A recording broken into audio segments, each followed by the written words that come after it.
If you spend any time around pressure washing, you've probably seen it. Two power washers tied together. More flow, more rinse. So the question is, what happens if we don't stop it too?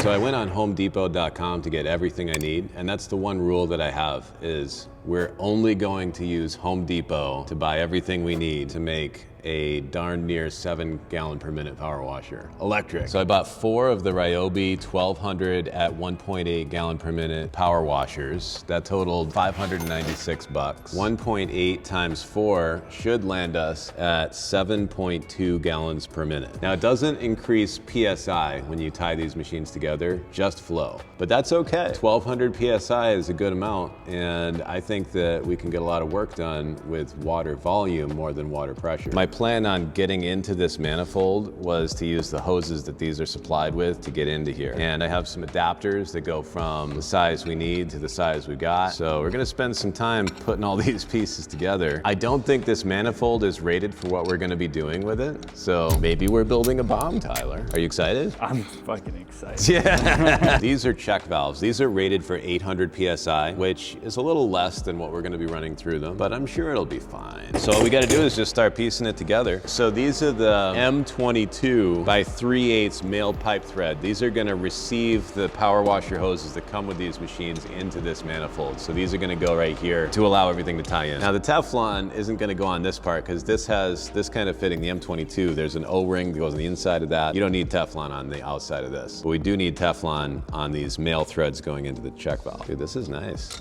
We should do more hardware related stuff instead of cleaning things all the time. And again, dude, my rule is only Home Depot. We can't do anything from anywhere else. Man, that is a horrible looking quick connect on that though. Look at that thing. Ah, it works horrible. This gun looks like, reminds me of one of the old Godzilla movies, like his face kind of. What the heck are these, dude? Oh, it's like nozzle protectors. I kind of hate these too. So we're gonna have to use bigger nozzles, which is another thing we need from Home Depot. I didn't think to get that. Hey Siri, what nozzle size would a 1200 PSI 7 gallon per minute power washer need? Would typically use a nozzle with an orifice size around 10.0 to 12.0. That's gonna be really hard to find at Home Depot. Maybe online. We might have to order that one on the website, Tyler. I really doubt that you can walk into a Home Depot and get a size 10 power washer nozzle. So it turns out Home Depot didn't have any power washer nozzles of any size, never mind the one I needed. But while I was there, I got some adapters that I needed so I could get from the QC fittings on the hose into the M22 fittings on the gun. And yeah, rummaging around, I didn't find anything. I found a nice gun that I liked better than the Ryobi ones and a nice longer lance. I figured, what the heck. But then I saw the Ryobi one and I said, let's stay on brand. So here we go. We got them in the cart. And next up, we got to get some nipples. This is going to help us with our manifold.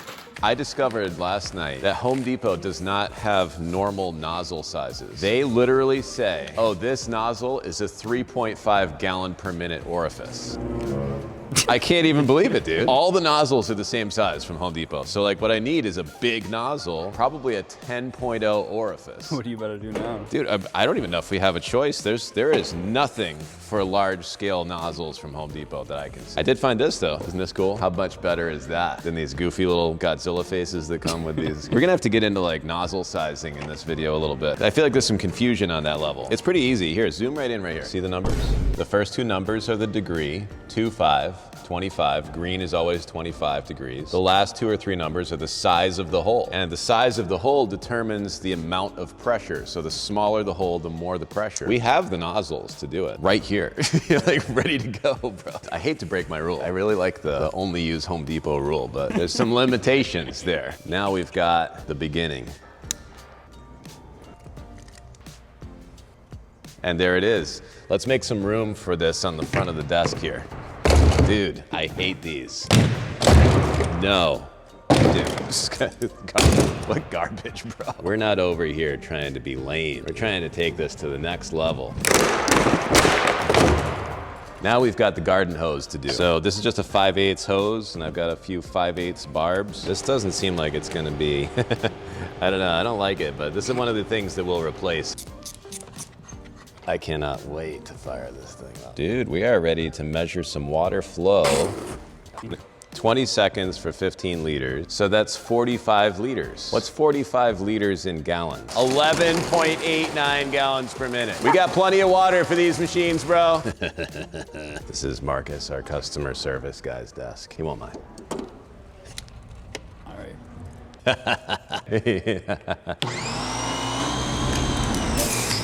Oh, it blew already, bro. Look at it. One power washer.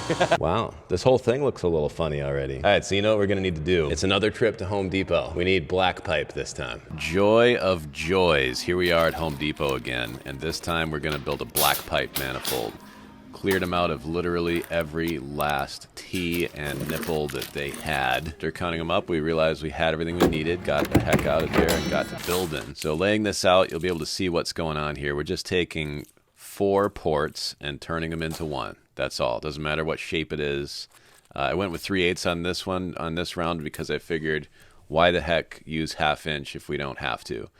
The stainless manifold that I worked with before was only available in 1/2 inch, so that's what I went with, and then I bushinged it down to get back into 3/8 for the hose. This, we just go straight to 3/8, and I think this breathes nicely. Tightening down all of these T's, we get into the final shape of this thing. Dismantling the original one just to reuse some of the fittings. I might as well, trying to keep the cost down. Putting the couplings back on the new inlet here, and this is going to really hold up well. I've got a great feeling about it. So check this thing out. Isn't it beautiful? Snapping on all of the check valves now from each machine, and this thing is ready to rock and roll. Let's see what we can do. Dude, this is the moment of truth. Are you ready? All right, let's purge this thing one more time. We got a little rust out the end there. Do you see that? That's the only problem. I really wanted this thing to work because it's stainless, you know? But it is pretty flimsy, man. I wouldn't even trust this with no pressure. This thing like failed really easily, bro. What the heck?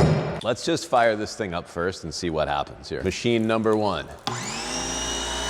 We got a leak here, and we got a leak here. Let me tighten those up first before we go any further. This is a real wrist workout, bro. Guys, we don't have a nozzle on here yet. We're just gonna like see what happens, if they all turn on or not. Whoa. It looks like they're all running. You smell burning? A little bit. A little bit? It's a different smell. Look at the distance I'm getting on this thing. Whoa. Let's measure it real quick. Let's just find out how much water is coming out without a nozzle on here just to see.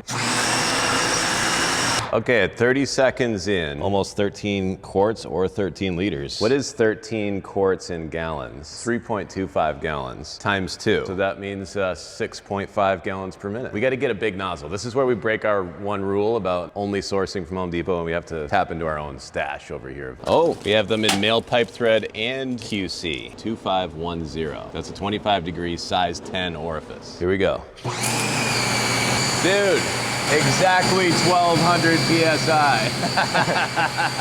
Got a little bit of kick to it, man. Yeah, it smells like burning. How does the noise level compare with our normal machine here? Let's see.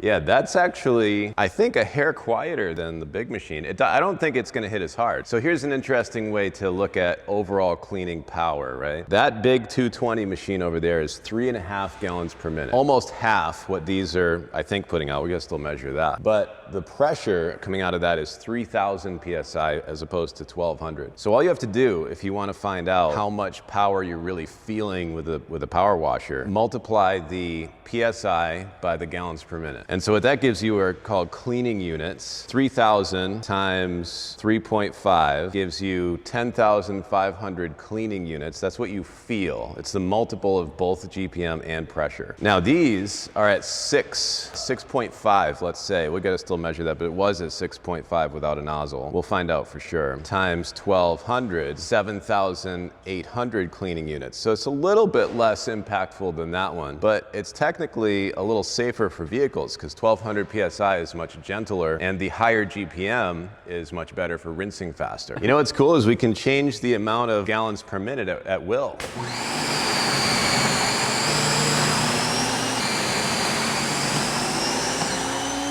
Back to normal. I can't believe we nailed it on the first try. So now what we have to do is we have to check the gallons per minute with a nozzle on there and see how much we get. See, this is what I need.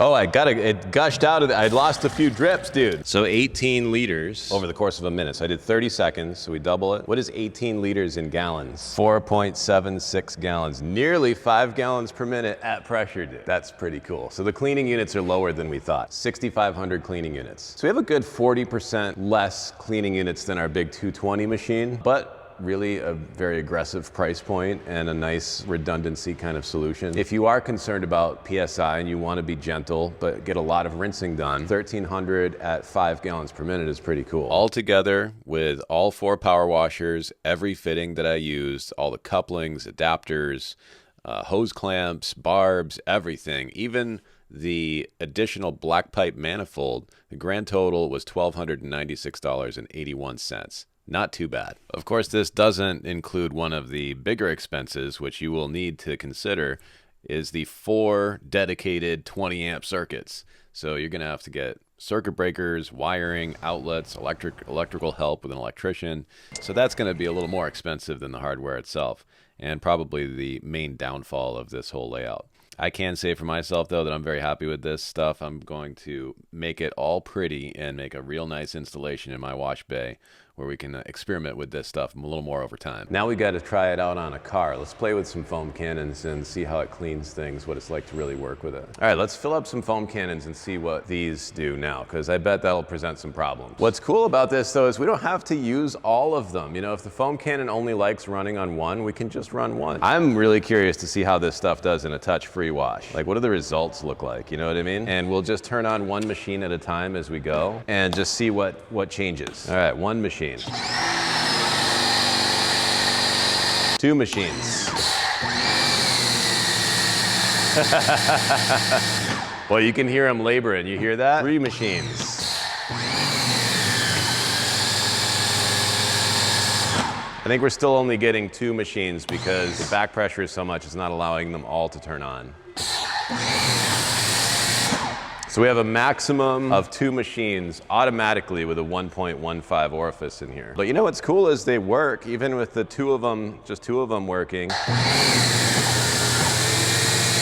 Yeah, you saw these 2 snap? Yep. So these ones sensed the initial pressure drop, went to turn on, they all turned on. These 2 decided, you know what, there's not enough reason to keep running here, and they turned themselves off. Automatic foam cannon mode, how about it? Let's just douse this thing down and get some nice close-ups of the foam quality. You ready?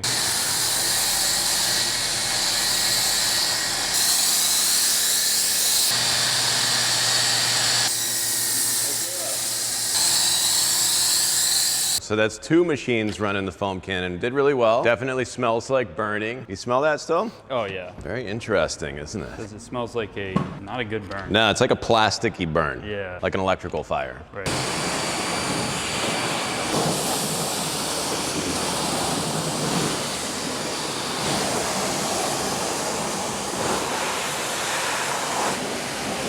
So I want to just do a test. You can see how the water is kind of like, it's pretty well protected on most places, but the back isn't. I'm not sure what Tony uses on here, but it's pretty decent stuff. Doing okay to release water, but I bet we could go a little faster. I just noticed on the back end here, it's a little slow. You know, on the side, it's pretty good. Like it's okay, but I think we can speed that up a little bit. So let's just fill this up with water and we'll put a little spritz of the new snake oil graphene version in here and just see if it works good. In theory, you should be able to use it 100 to 1 straight in here, which probably looks like that. Let's see what we got. Ah. It's a little better. I don't know if it's that good though. Let's see if we can like. Ah, that's a little better.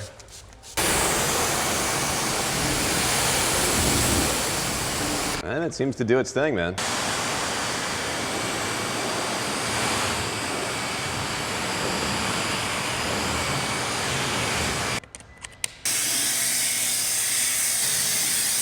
Five gallons per minute is just not enough, Tyler. We need more. All right, you want to fire up every gun in here? What do you think? Yeah, I'll get the back 2. All right, let's go. All right, this machine here is 3.5 gallons per minute. Tony, we'll give you this one.